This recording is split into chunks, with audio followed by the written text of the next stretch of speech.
Online at louderwithcrowder.com. Good afternoon to you, Stephen. Good afternoon to you, Dana. I hope all is well and that you're not facing too harsh of an auditing. You know, yeah, I know. Audit this. How about that, right? Hey now. I know. Audit this. You know, I've taken to, and all of my emails that I've sent today, I've added a little. It's in my signature now. Hi, Eric Holder. It's in my Eric Holder, yeah. Well, you know, you should. Hi, Eric Holder. Hi, IRS. High photo negative of Ned Flanders. To be more accurate. Oh, no, I mean, what do you make of all of this? I mean, this is something, see, that you and I have known about. A lot of other grassroots folks, we've known about this for a couple of years now. And that, you know, when they first came out with it, the whole entire reason that Loesch, or the IRS official, first came out with this anyway, is because the IG report was going to tell on them. They were trying to get in front of it and cut that off at the pass, and it just blew up in their face. They had another IRS official sit there with the press and ask a planted question so they could direct the narrative. That didn't really work. So it's, you know, this is just, what do you make of this? This is obviously an abuse of the law. Right. Well, you know, I didn't really think it was a news story because, as anyone who's worked with conservative nonprofits knows, that's just sort of the lay of the land. You assume that you're going to be audited, you know, likely every 2 years like clockwork, and Media Matters is going to get off scot-free. I mean, I've worked with nonprofits. They always talk about that. They had to be so meticulous with their receipts, even if it was, you know, for a prop that was a $2, you know, lollipop, something like that. They had to be so meticulous because they knew this was coming. So then, when I heard about this, I thought, yeah, that sounds about right. But I guess the general public wasn't aware of the abuse of power on behalf of the IRS. So that's the real story here, that people didn't even know about that. Most people don't even pay attention. They're not involved in you know, they're not political hobbyists. They're not going to Freedom Works events. They don't know what Heritage Foundation is. So, of course they wouldn't know, but this is nothing new. Yeah, absolutely. And they went after the pro-life community as well. I mean, it wasn't just Tea Partiers. I mean, this was folks who are they're pro-life groups, pro-Israel groups, and they told a number of pro-life groups, look, you can have your tax exemption, letters to these folks. You can have your tax exemption. You just can't really go after Planned Parenthood. You can't pick at them. Right, exactly. You know, listen, here's the thing. It's not that big a deal because it's just another gross abuse of power in a series of gross abuses of power. Again, it's not something I really thought was a news story because I knew about it, but I'm glad that everyone now is finally hearing about it. I mean, you have to think about what's going on this week. Gosnell. Thank God. Now the IRS. And the American public have zero idea. I haven't done something on the IRS, but I've done stuff on Gosnell and on Benghazi, and nobody I asked knew anything about those two situations. I'm sure the same would be about the IRS. This is not just about the government. The biggest issue here is the media malpractice. That they didn't cover this for a long time, and only now when their hand is being forced, they have to. There are charts that you can see as far as relationships between heads of ABC, CNN, CBS, and their relationships to the White House. You're talking siblings, you're talking husband and wife. The relationship between politicians, specifically the Democratic elitist politicians, and those who helm the media gateways is so obvious and so blatant that nothing surprises me anymore. Were you surprised that it seems as though the corruption and the abuse of power was as widespread as it is, and I think probably even more widespread than we are aware of currently? Well, here's the thing. I'd like to say I'm surprised that there were not more Democrats who spoke out. Well, hold on a second. This is wrong.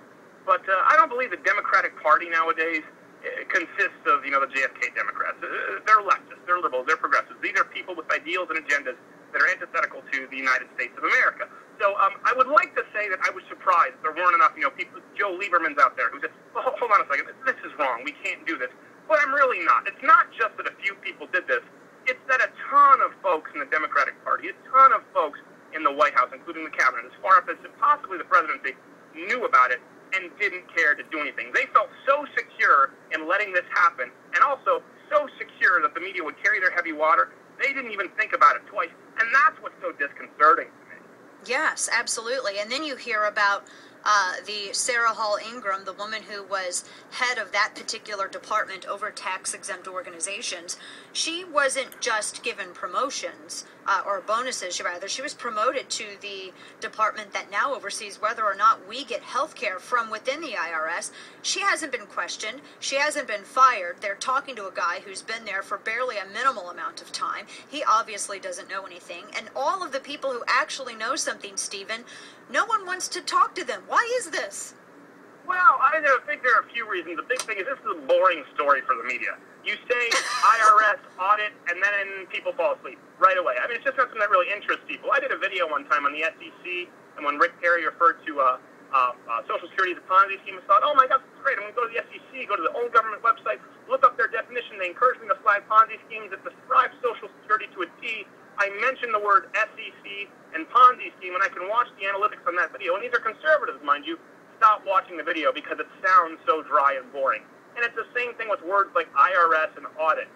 You know, it's something that's a little bit tough to really get huge ratings because people don't want to hear that. But I'll tell you what wouldn't be hard to use to get huge ratings would be serial drug dealer and multiple-time murderer / baby killer Kermit Gosnell. That is something that should have been catnip to reporters, and they chose not to report that. So as far as looking at their actual thinking behind what they choose and choose not to report, it's clearly not profit-driven, even though it would be. That's not necessarily an excuse, but it's not. It's clearly not even ratings-driven. It is entirely ideologically driven. You see that with Gosnell, you see that with Benghazi, and now you see that with the IRS. It is undeniable. If you are watching the news, and there is ABC, NBC, CBS, or CNN before the beginning of the name of that news, you need to know that what you are getting is entirely biased. They're just not straightforward about it. And do you think that we have, now that the media is outraged, only because it seems, they were targeted, have we passed through this looking glass where we may start seeing, do you think we will start seeing more unbiased media coverage? Or is this going to, I get different answers from everybody I ask, because during the Clinton era, back when, we were all in junior high, I remember the media being very interested in the Paula Jones stuff, and then it seemed they were really interested in getting the truth so they could be first and get the story and, get the accolades that came with it. But then after that, it's like they realized, oh, well, we can just protect these guys and not report on all of this. Is the same thing going to happen? Are they going to get tired of the shiny new toy that is objectivity? Yeah, I think it'll happen possibly for a season, but in the long run, no. These people can't. I mean, there was a time in this country where people like Walter Cronkite and Dan Rather were considered, my God, actual journalists. And these are people who are considered, the beacons of objectivity in the news industry, which you now know is a complete lie. I mean, Dan Rather is essentially involved in falsifying documents. Walter Cronkite saying you can't be a reporter and not be a liberal. Here's the thing. The days of, there never was objective journalism. That never really existed. It's just people thought it was the case. But nowadays, you can actually find out what the angle is and find out if they're being honest about it or not. See, on my newsfeed, I have Fox News, and then right next to it, I have Huffington Post. I'll have a Drudge Report, and then right next to it, I'll have Salon, or I'll have Media Matters. I go to all these different sources, but I go to the sources that are at least straightforward about their point of view. I don't have as big a problem with Keith Olbermann as I do with someone like an Anderson Cooper, who does have a point of view, who is essentially a self-avowed European socialist atheist gay man from the West Village. You tell me this guy doesn't have an angle, and he tries to act like he's playing it down the middle. That bothers me so much more than someone calling Tea Partiers racist, because at least I know who I'm fighting at that point. Right. Well, I tell you, this story is going to get more and more shocking. Stephen, you'll probably get audited. May the force be with you, my friend. Thanks, Dan. Have a great weekend. You too. Take care. All right, folks, we have your calls coming up. Don't go anywhere. Also on the way, my friend Hans from Gateway BMW Motorcycles. Here's the funny thing.